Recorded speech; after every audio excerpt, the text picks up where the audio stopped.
Moms and dads, I bet you can relate to this email. Kirk, my son is just like the kids you described in your podcast. He comes home feeling defeated after school, feeling like he isn't smart.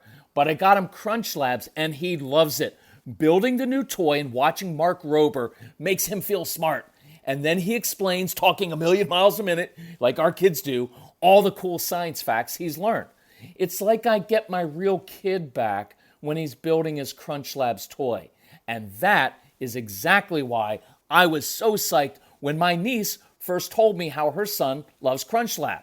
Confession, this is the one sponsor I wanted more than any other because it's such a perfect fit for our kids. So go to crunchlabs.com/calm and you'll see why. Crunch Labs is a STEM monthly subscription build box for kids. Your kids get a really fun toy in the mail every month. And what kid doesn't love that? And then they put it together by watching a step-by-step video from former NASA engineer Mark Rober, where he teaches all the cool physics that make the toy work. Mark's passion is helping kids think like engineers. And this helps your kids develop resilience and problem-solving skills while having a ton of fun. Get your kids something they will actually love, use, and look forward to getting all throughout the coming year. Build your child's confidence now. Visit crunchlabs.com/calm and get your kids Crunch Labs today. When you bring your child home for the first time, you want a baby monitor you can trust. When you choose Stork, you choose technology trusted to monitor 10 million babies in hospitals every year. Stork continuously tracks your baby's pulse rate, oxygen saturation, and temperature. Visit MassimoStork.com to learn more. Stork, a revolutionary baby monitor, is born. Stork is not a medical device. Read and understand all product labeling. Massimo data on file. Welcome to the Calm Parenting Podcast. This is Kirk Martin, founder of Celebrate Calm. I bet you have a child who, when things get difficult, don't know how to push through, or they refuse to push through. They shut down, they have a meltdown, a tantrum, right? They'll often give up, they'll throw their papers on the floor, and we as parents get freaked out because we're like, hey, you're going to have tough things in life. Things aren't always easy, and you're going to have to learn to push through when times are hard. And I get that, but here's some context. I bet none of you wake up every morning and say, I hope I face some tough challenges today because that'll give me an opportunity to grow as a person. Maybe if you're Tony Robbins, but he's a freak. But otherwise, none of us do that. And so, but your kids have to do it. We want to teach them how to do it. And so, couple things. You're going to experience this now as you're doing schooling from home. You're going to encounter this on a nearly daily basis. And I want to give you some tools right now to help you with that. But my real goal is long-term. And here's the opportunity we have during this really horrible but unique time in our history is to learn how our kids' brains work and to give them skills so that when life returns to normal in a few weeks or months or years, they know how to do this for the rest of their lives. Because one day, your kids are going to be back in school, but they may be in college, and you're not going to be able to be there to babysit them, and they need to learn how their brains work. So this is both short-term but very long-term. If you have our ADHD University program, please get it out. Please pull it up on your computer, and please listen in detail, because we share a lot of this more so on how their brains work, so that you can understand how to help them. So let's go through this, how to get kids to push through. So some of the problem maybe you have a perfectionist, right, who just gives up when work gets hard. So here's something you can do. Begin to normalize imperfection, right? This is something we started to do at our house is at dinner, instead of asking the kids, hey, what'd you try? What'd you do today that you did really well? What did you accomplish? Instead, start to say, hey, what did you try today that you struggled with or even failed at doing? Even more powerful than this is when mom and dad share their own failures with the kids, right? Because you can say like, hey, today at the office, I present a new idea to my boss, and he said my assumptions were way off, and I was kind of embarrassed at first, and I was bummed. But then I used this feedback, and I made my proposal even better. because it's really helpful for kids to know that you're not perfect and that failing is part of everyday life for everyone. And you can make this part of your family culture, that you're always growing, you're always trying new things, you're learning from failure. And it's something that we try to inculcate in our family and in all the kids we worked with is, no, I want you to try that. I want you to push the limits. I want you to fail. And that doesn't mean you're a failure, it just means you're learning. And it also means you had the courage to do things other people didn't. And so make it into a good thing. Remember, give your kids some space when you're correcting their homework. Instead of like, hey, come here, you need to look at your work. I'm going to show you all the things you did wrong, right? Like nobody's really motivated by that. But you could say, hey, nice job on the math worksheet. Listen, I circled number 4, number 9, number 13, and number 17. So look, I've got to go do laundry. I've got to get started on dinner. Why don't you look at those, and if you need some help, come grab me. Because you're giving a child space to do his work and to experience his failure there instead of you standing over and pointing it out. You let him know he's got to work on those things, and then you gave him space. It's just really, really helpful when we do that. So here's the hard part.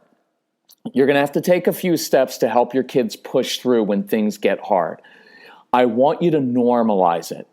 Instead of, I don't know why you give up when things get hard. You know what? If you would just try, if you would just apply yourself, that is so unmotivating and so actually, it's very damaging and hurtful to your kids, and it's going to make them shut down and say, well, F you, right? Like, I've seen you not push through, right? And if they were honest, they'd say, yeah, I've seen you and dad, you and mom in your marriage. You certainly don't push through and do anything difficult. You've buried years of resentment. You don't even bring it up anymore because one of you dismisses the other. Anyway, I could go on and on for that. You know that hit hard, didn't you? Because you don't push through when things get hard. You just hope that it goes away and one day it'll get better. And by the way, it's not. So email Casey@celebratecalm.com. That's our strong-willed son who never wanted to push through, but he's a beast now. Casey, C-A-S-E-Y, @celebratecalm.com. So if you need help in your marriage because you're not pushing through and working on things, email him because we'll give you a special on that because times are tough and we want you to work on your marriage. And by the way, if you're spending a lot of time together at home, you're going to have to work on your marriage because I guarantee you're going to irritate each other so much and you don't get to go to the office to get away from your spouse. And now you can't. Anyway, email him. He'll help you out. We have a thing called the Calm Couples University. You do it right from home. Safe, easy for guys to do, very practical, step by step. I talk to them like men. It's awesome. But Casey will help you out with that. So I want to normalize. I want to normalize this. So here's some words, this phrase I love. Of course. Of course it's difficult. Of course writing assignments are difficult for you. You've got this really busy brain. It's filled with all kinds of ideas and stuff rummaging through your brain. And to get those thoughts from head to paper, of course that's difficult for you. But I believe you're capable. When I give you some tools, I believe you're capable of actually writing really well. Right? So we're not using it as an excuse, but I'm saying, of course you want to give up when things get hard. It's human nature. You want to give up. Why? Because it's mentally and emotionally taxing. But that's what everybody else does. They just stop and they give up. But I don't believe you're made to be like everybody else. See, really exceptional people, they push through. So if it's really hard and you want to give up, you're in the perfect place because that's when everybody else gives up. So right when you're about to stop, when you're about to give up, that's exactly the point at which I want you to keep going. You know all that persistence you have? And by the way, in your brain, you can see that persistence you have to annoy me all the time and to bug me and ask me for things 100 million times and not let go and to argue with me and argue your point like a little attorney. Yeah, that same persistence that's annoying. Look, I want you to use that persistence of yours to push through. And when you do, it's going to feel so great, so satisfying. And you're going to be proud of yourself. And I believe you're capable of doing it. See, that's a lot better than saying, you know what, I don't know why you just give up when things get tough. How are you ever going to be successful in life? Okay, I guess I'm not. Let's just drink. Right? Instead, I'm saying I'm normalizing it. Of course it's difficult. Of course you don't want to. Who does? But I believe that you're capable. And that's a great phrase to learn. So one of the things I want you to teach your kids how to do is to jumpstart their brain. We go through this stuff in great detail. We have a program called the No BS program. It's called the No BS Instructional Manual for Strong-Willed Children. It's usually $300. Why? Because it's worth it. It'll change your relationship with a strong-willed child and give them tools. I mentioned that writing thing before. If your kids struggle with writing, we go through exactly how to do it on that No BS guide. It's really, really cool. So it's 25 action steps. It's usually $300. We've made it $99. Why? Because I want tools in the hands of parents, and I don't want you to have an excuse. It's still $99, but it's a lot cheaper than therapy. It's a lot cheaper, and it's a lot better than yelling at your kids and destroying your relationship. So if you want it, go to celebratecalm.com. Look at the little tab called No BS. We've had so many emails regarding that on how helpful it is. So anyway, go look at it. But you've got to jumpstart the brain, right? Because if your kids, especially if they're on screens, their brains start to shut down, and to go from screens to doing schoolwork is going to be brutally difficult. So I want you to get psyched up, and I want you to teach your kids how to jumpstart their brains. What we've learned is doing homework after physical exercise is extremely helpful because you get those endorphins flowing. I encourage you to use intense music to create rhythm in the brain. Just know it's going to be music you don't like. Why? Because you're old and you're a parent. And that's the way it always works. You're not going to like their music. Doesn't mean you have to let them play cop killer music and stuff with really bad language. But if they like their music and it's intense and they do their work, I don't really care what you listen to. By the way, you can also experiment with classical music.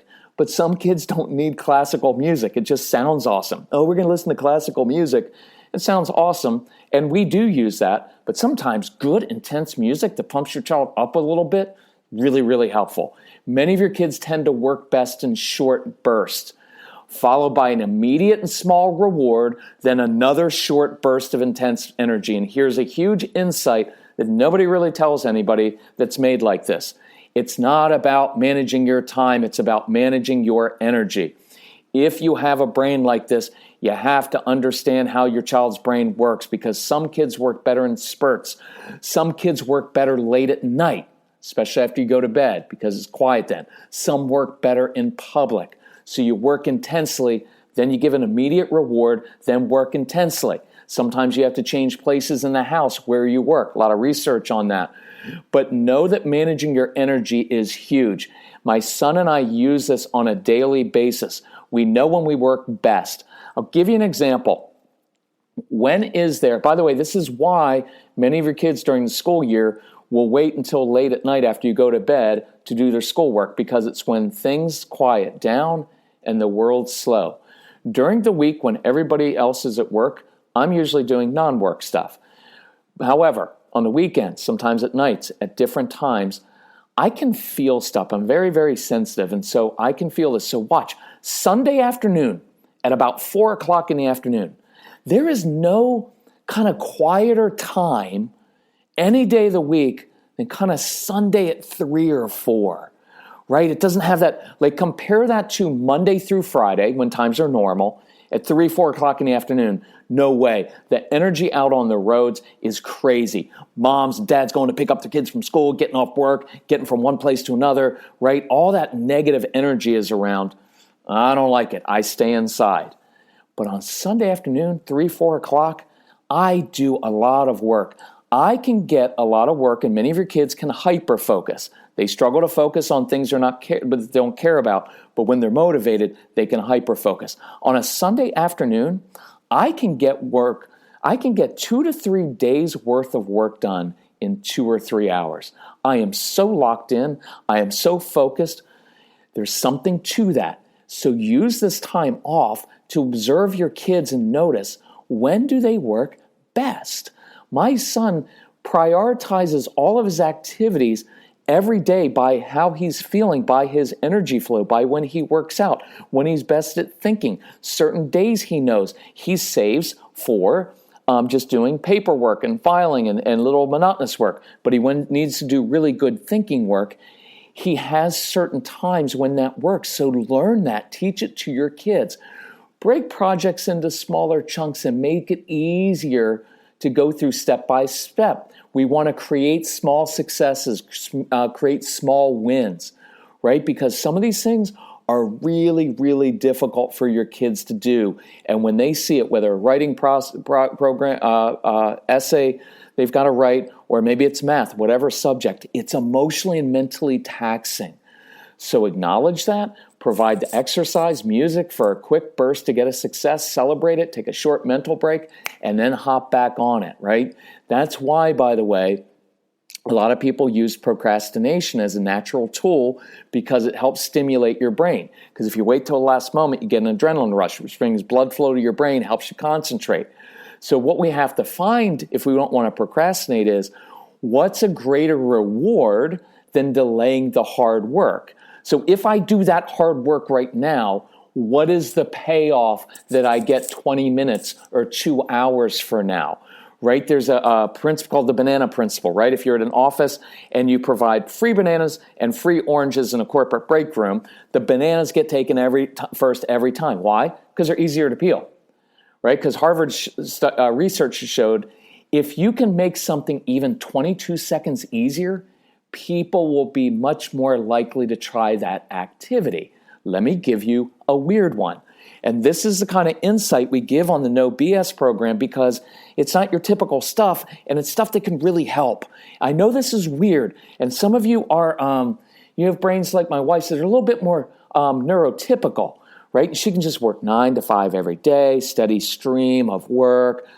We're not like that, and your kids probably aren't like that. So this is a weird one in how I notice this. So I'm responsible in our home for cleaning the bathrooms. Why? Because I didn't do that for the first probably dozen years of our life, and I'm trying to give back and be the one who does just trying to do a lot of the small things that usually my wife would have done before. And I'm in a mode of life where I want to give back, and I want to do the tough stuff so that she can focus on her stuff, right? And so, and by the way, I'm a little bit OCD, so I kind of like it. So there are some days where I just get the urge to clean, right? If you just schedule it and say on Tuesday morning you're going to clean the bathrooms, no, I'm not. But if I get the urge to clean, right? And so I go down the hallway to the bathroom, and then I find that the cleaner and the paper towels aren't in the bathroom. Here's what happens. If I've got to walk all the way back down the hall or upstairs or downstairs and go get the supplies, I'll probably move on to something else. I know that it may sound weird. So here's what I did. In each of the bathrooms, I have little cleaning caddies in each bathroom. So when I get in that mood to clean, when I walk into the bathroom, there are always paper towels and sponges and cleaners and spray. So there's no resistance to cleaning when I get the urge. So reduce the resistance and the friction for getting things done at home and during homework. And realize many of your kids will not push through in school because they simply don't care. But when they do care about something, they will do it. And that may just have to be enough for you. See, when our son was young, he didn't push through. He wasn't super disciplined in school. But then he'd get up at 5:30 a.m. on a Saturday or Sunday morning, and he'd work all day at the ice rink officiating hockey games because he was motivated to do that, and he liked the money. So you've got to find it. Look, it's there. Your kids have these qualities. You have to find it and recognize and celebrate it where you see it, not just where you want it. And then your next step after jumpstarting the brain is to find out what your kids what they care about so that you can motivate them internally. So I encourage you, work through this weekend. See how it works for your kids. Notice how their brains are motivated. Go get the No BS instruction manual. It's deeply, deeply discounted, and we show you through 25 action steps how to do this, how to rebuild your relationship with a child who's shut down, how to jumpstart their brains, how to get them to do writing assignments. We teach you how to internally motivate, to find things they care about so they'll actually care about school. But it's not going to be because you care. If we can help you in any way, reach out to Casey, Casey, at celebratecalm.com. We will be glad to help you. We can customize anything you need, and we're here for you because we know how difficult it is to have strong-willed kids and be home with them all the time, but I want you to enjoy your kids. Thank you so much for listening. Please share this. If you like the Calm Parenting Podcast, let other people know about it. That would be a nice thing. Hey, thanks for joining us. We'll talk to you soon. Bye-bye.